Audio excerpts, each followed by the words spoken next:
안녕하세요. 나마다 주께로 1월 5일 큐티 가이드입니다. 오늘 함께 오실 말씀은 야고보서 3장 1절에서 12절의 말씀입니다. 하나님의 은혜로 사는 것은 결국 변화를 추구한다는 것을 의미합니다.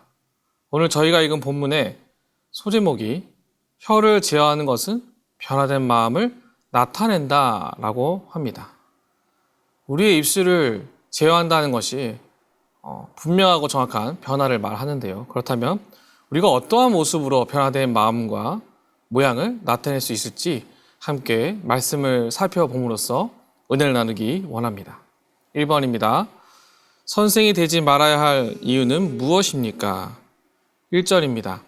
내 형제들아, 너희는 선생된 우리가 더 큰 심판을 받을 줄 알고 선생이 많이 되지 말라. 선생이 더 큰 심판을 받는다는 것은 선생이 문제의 원인이 된다는 것이 아닙니다. 가르치는 자의 혀가 올바르지 않을 때 비로소 심판의 대상이 된다는 것을 말합니다.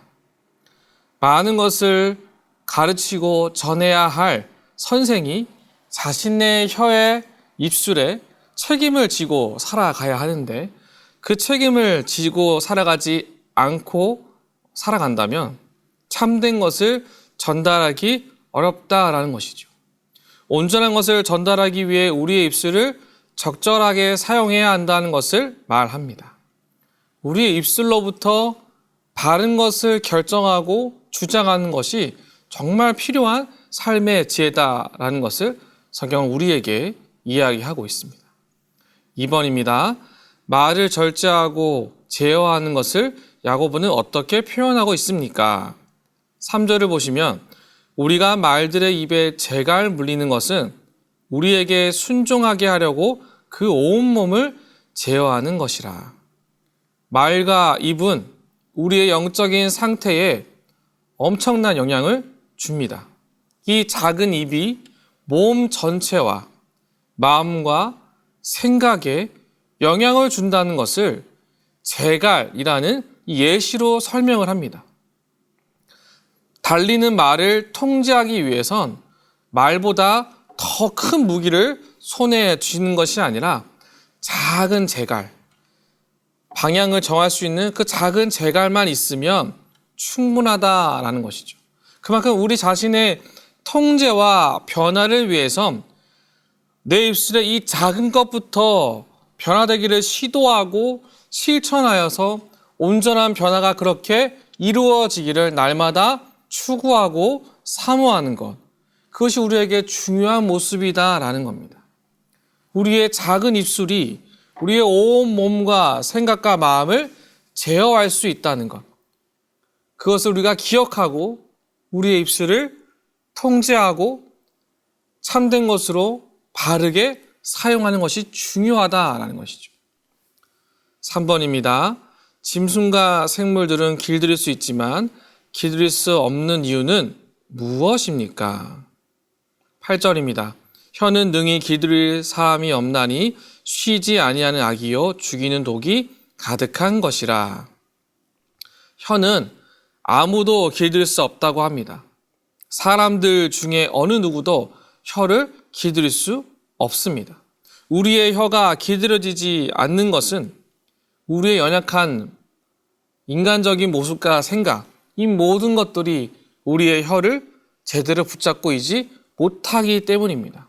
오직 하나님의 인도하심과 그 도우심과 은혜로 인하여 우리의 혀가 필요한 순간에 움직일 수 있도록 만드시는 하나님의 역사가 반드시 필요하다라는 것이죠.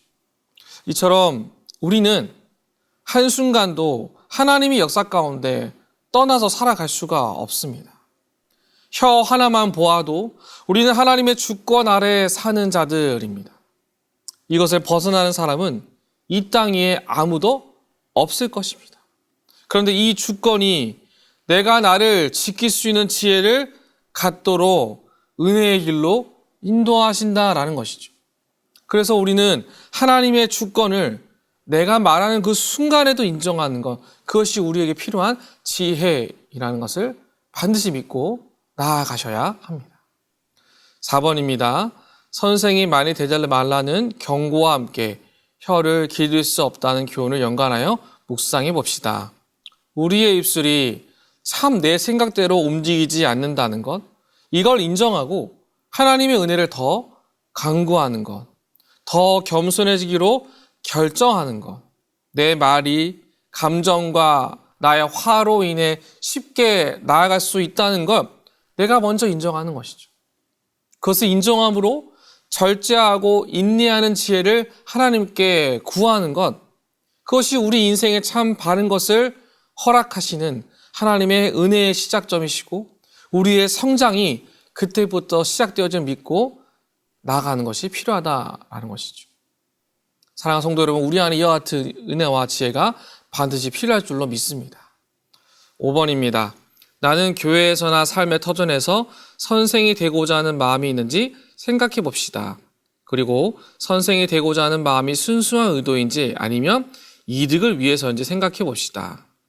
맡겨진 것이든 주어진 것이든 우리는 이 일에 자신의 권위를 내세우고 자랑하지 않아야 합니다. 하나님의 주권 아래에 있음을 인정하고 또 인정함으로써 더 낮아진 지혜를 사모해야 합니다. 무엇이 더 옳고 그른지를 분명하게 판단함으로써 하나님의 크신 일들을 바라보는 은혜가 필요하다는 것이지요. 이 아침에 하나님 앞에 나의 입술을 먼저 맡겨드리고 급한 마음에 순식간에 벌어질 만한 말의 실수를 줄이고 다시금 하나님의 주권 아래에서 오늘 하루 승리하며 걸어가는 저와 여러분 모두가 되시기를 주님의 이름으로 축복합니다.